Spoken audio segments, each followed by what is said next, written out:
Hrvatski nogometni savez vam je pripremio jednu tortu, kao i zahvalnice za svakog pojedinačno što ste pratili hrvatsku reprezentaciju na ovom natjecanju, pa bih predložio da napravimo jednu zajedničku fotografiju nakon što sve ovo ispričam i na engleskom jeziku.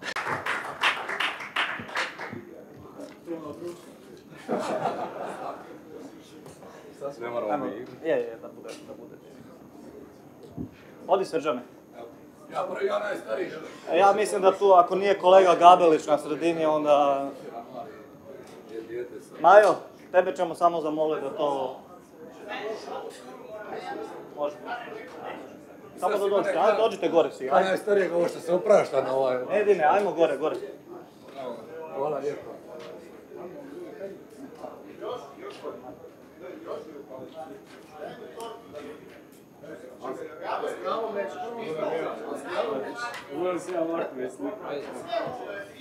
Ajde ti to.